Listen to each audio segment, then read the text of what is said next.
friends, welcome back to iSingPOP. This evening we continue to read about the adventures of Lily, the Lemur and the Lamb King in this book by Bob Hartman, illustrated by Keela Elm.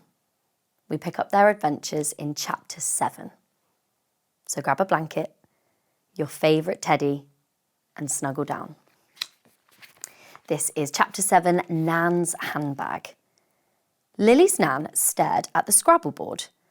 Her handbag sat on the ground beside her amid the first fall of early autumn leaves, and the cupcakes she had made were in a box at the end of the table. "Yes!" Nan shouted at last, placing the letters on the board. "Triple word score!" "Here we go again," moaned the lemur. "Nan always wins," said Lily. "My turn," said Boris the loris, and everyone sighed. "Your new friend takes a very long time to take his turn," Nan whispered. "He's a slow loris," Lily explained.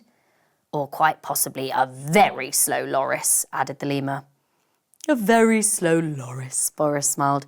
"One day, perhaps, I can only dream." "Well, at least I've got plenty of time to eat this cupcake," said the lemur, wiping the previous cupcake's icing from his lips. "You'll make yourself sick," Lily told him.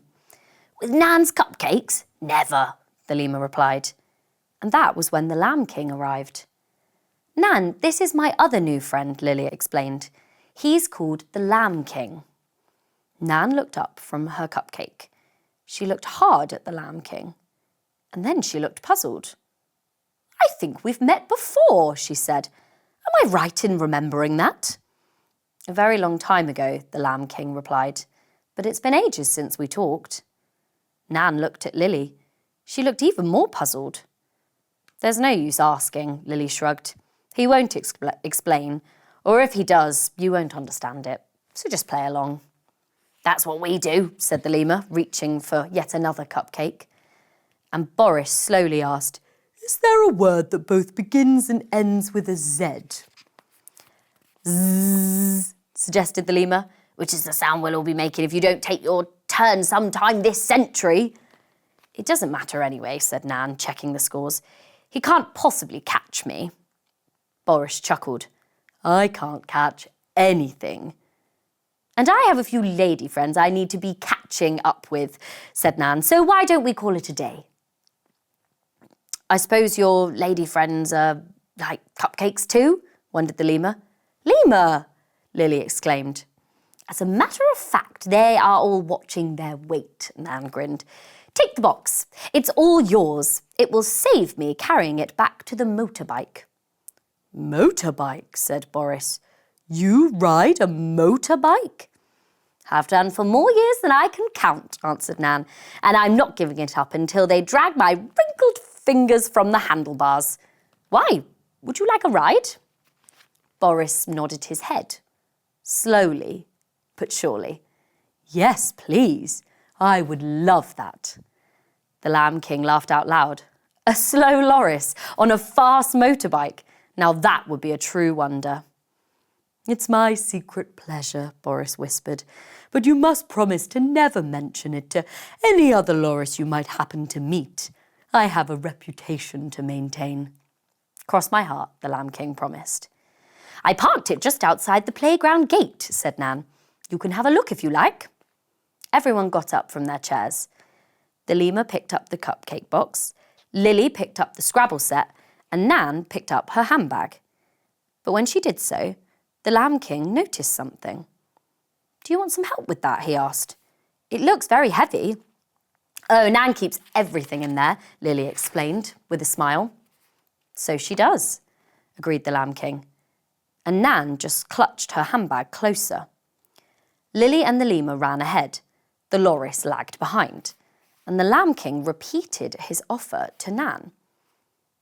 "I remember now," she answered. "You made that offer once before." "And you declined," said the Lamb King.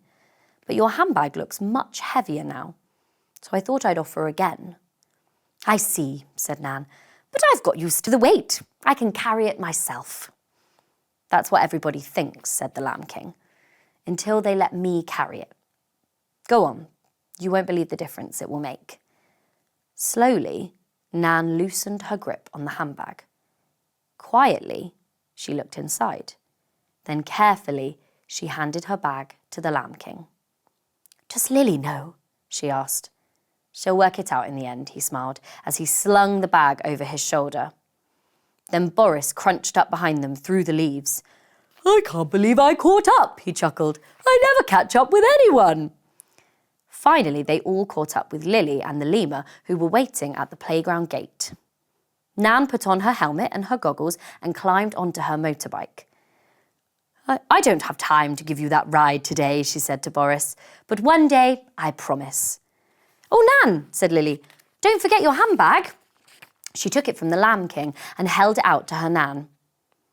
"It's not heavy," she exclaimed. "Not heavy at all." "How about that?" said the Lamb King. "Thank you," said Nan, taking the handbag from Lily, and then, with a rumble and a roar, she was off. Lily looked at the Lamb King, puzzled. "You look tired," she said. "I don't think I've ever seen you look tired before." "Probably just need some sugar," he replied, rubbing his shoulder. "How about sharing one of those cupcakes, Lemur?" The end. This is such a funny book. I'm really enjoying it. If you'd like your own copy, you can buy it from the Good Book Company or from Amazon. Join me next Friday for Chapter 8 of Lily, the Lemur and the Lamb King. And you can join us on Monday for plenty more iSingPOP fun. Good night, everyone. Sleep well.